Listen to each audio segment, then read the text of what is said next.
बिस्मिल्लाहिर्रहमानिर्रहीम। अस्सलामु अलैकुम वरहमतुल्लाहि वबरकातुहू। आज हम तारीख़ के एक ऐसे वाक़े की बात करेंगे जिसने हक़ और बातिल के दरमियान एक लकीर खींच दी। एक ऐसी जंग जिसमें तादाद और हथियारों की कोई अहमियत नहीं रही, बल्कि ईमान और अल्लाह पर भरोसे ने तारीख़ का रुख मोड़ दिया। ये कहानी है जंगे बदर की, वो दिन जिसे कुरान ने यौमुल फुरक़ान यानी हक़ और बातिल में फ़र्क करने वाला दिन कहा है। ये वो वक्त था जब मक्का से हिजरत करके मुसलमान मदीना आ चुके थे। उनके दिलों में अपने घर, अपने माल और अपने वतन की याद थी। मक्का के कुरैश ने न सिर्फ उन्हें सताया था, बल्कि उनकी जायदादों पर भी कब्जा कर लिया था। इसी दौरान मुसलमानों को खबर मिली कि कुरैश का एक बहुत बड़ा तिजारती काफिला, जिसकी क़यादत अबू सुफियान कर रहा था, शाम से वापस मक्का आ रहा है। इस काफिले में वही माल था जो कुरैश ने मुसलमानों से छीना था। मुसलमानों ने सोचा कि ये एक मौका है अपना कुछ हक वापस लेने का। नबी करीम सल्लल्लाहु अलैहि वसल्लम ने अपने सहाबा के साथ इस काफिले को रोकने का इरादा किया। इस मकसद के लिए जो लश्कर तैयार हुआ वो तादाद में बहुत कम था, सिर्फ 313 मुसलमान। उनके पास वसाइल की भी शदीद कमी थी। पूरे लश्कर में सिर्फ 2 घोड़े और 70 ऊंट थे। हथियार भी ना होने के बराबर थे, लेकिन उनके पास एक ऐसी चीज थी जो दुनिया की किसी भी ताकत से ज्यादा मजबूत थी, और वो था अल्लाह पर कामिल ईमान और अपने नबी की मोहब्बत। दूसरी तरफ जब अबू सुफियान को मुसलमानों के इरादे की खबर मिली तो उसने फौरन अपना रास्ता बदल लिया और मदद के लिए मक्का एक कासिद भेजा। मक्का में ये खबर आग की तरह फैल गई। कुरैश के बड़े बड़े सरदार जैसे अबू जहल गुस्से से आग बबूला हो गए। उन्होंने फौरन एक बहुत बड़ा लश्कर तैयार किया। ये कोई छोटा मोटा लश्कर नहीं था। 1000 जंगजू जो बेहतरीन हथियारों से लैस थे। उनके पास सैकड़ों घोड़े और हर तरह का जंगी सामान था। उनका मकसद सिर्फ काफिले को बचाना नहीं था, बल्कि वो इस्लाम को हमेशा के लिए ख़त्म करने के इरादे से निकले थे। जब नबी करीम सल्लल्लाहु अलैहि वसल्लम को कुरैश के इस बड़े लश्कर की खबर मिली तो आपने अपने सहाबा से मशवरा किया। आपने उनसे पूछा कि अब क्या किया जाए। मुहाजिरीन जो मक्का से आए थे, उन्होंने फौरन अपनी जान कुर्बान करने का अहद किया, लेकिन नबी करीम अंसार की राय जानना चाहते थे जो मदीना के रहने वाले थे। तब अंसार के सरदार साद बिन मुआज रदियल्लाहु अन्हु खड़े हुए और उन्होंने जो अल्फाज कहे वो तारीख़ में सुनहरे हरूफ से लिखे गए। उन्होंने कहा, ए अल्लाह के रसूल, हम आप पर ईमान लाए हैं और हमने आपकी तस्दीक की है।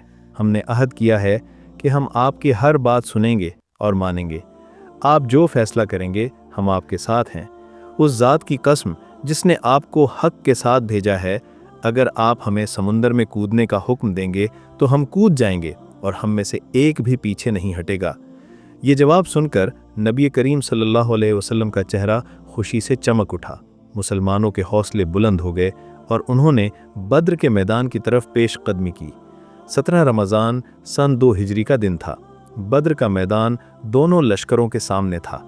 एक तरफ 1000 का मगरूर लश्कर और दूसरी तरफ 313 ईमान वाले।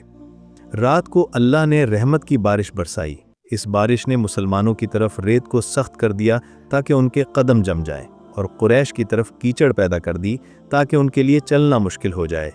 उस रात जब कुरैश का लश्कर ऐशो इशरत में मसरूफ़ था, अल्लाह के रसूल सल्लल्लाहु अलैहि वसल्लम सारी रात सजदे में रो रो कर अल्लाह से दुआ कर रहे थे।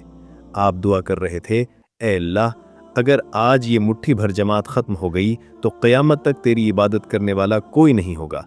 ए अल्लाह, अपना वादा पूरा फरमा। सुबह हुई और दोनों लश्कर आमने सामने आ गए। जंग का आगाज़ अरब के दस्तूर के मुताबिक हुआ। कुरैश की तरफ से 3 बड़े बहादुर, उतबा, इसका भाई शैबा और इसका बेटा वलीद, मैदान में उतरे। देखते ही देखते इस्लाम के शेरों ने इन तीनों को ख़त्म कर दिया। ये देखकर कुरैश का लश्कर गुस्से में आ गया और आम जंग शुरू हो गई। मुसलमान तादाद में बहुत कम थे, लेकिन उनके दिल ईमान से भरे हुए थे। वो इस बहादुरी से लड़े कि तारीख़ ने ऐसी मिसाल कम ही देखी होगी। वो जानते थे कि अगर वो शहीद हुए तो सीधा जन्नत में जाएंगे, और अगर जिंदा रहे तो गाजी कहलाएंगे। इस जंग में अल्लाह की मदद खुल्लम खुल्ला नजर आई। अल्लाह ने फरिश्तों के लश्कर भेजे जो मुसलमानों के साथ मिलकर लड़ रहे थे।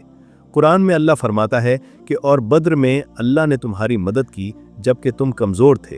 फरिश्ते सफ़ेद लिबास में मलबूस थे और उनकी तलवारें काफिरों की गर्दनें उड़ा रही थीं। ये एक ऐसा मंजर था जिसने काफिरों के दिलों में खौफ पैदा कर दिया।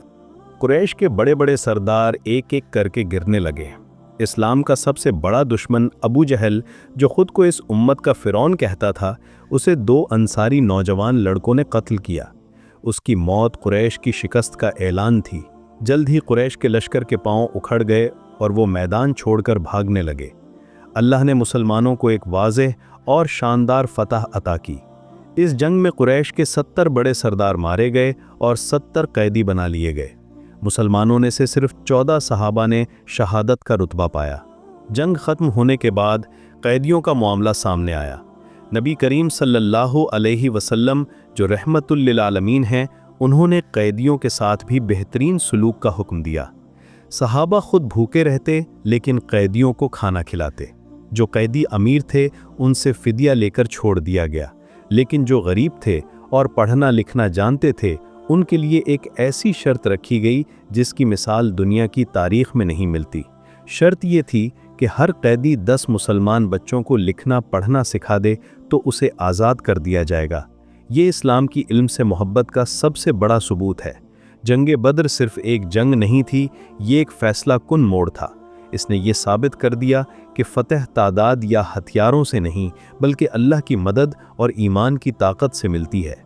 इस जंग ने मुसलमानों को अरब में एक नई ताकत के तौर पर मुतारिफ कराया। इसने मुनाफिकों और सच्चे मुसलमानों के दरमियान फ़र्क वाज़े कर दिया। ये वाक़या हमें ये सिखाता है कि हालात कितने ही मुश्किल क्यों ना हों, अगर हमारा भरोसा अल्लाह पर है और हम हक़ के रास्ते पर हैं तो कामयाबी हमारे कदम चूमेगी। 313 का लश्कर 1000 पर गालिब आ सकता है अगर ईमान मजबूत हो। जंग बद्र की कहानी हर दौर के मुसलमानों के लिए एक उम्मीद और हौसले का पैगाम है। ये हमें याद दिलाती है कि हमारी असल ताकत हमारी तादाद में नहीं बल्कि हमारे ईमान, हमारी एकता और अल्लाह पर हमारे तवक्कुल में है।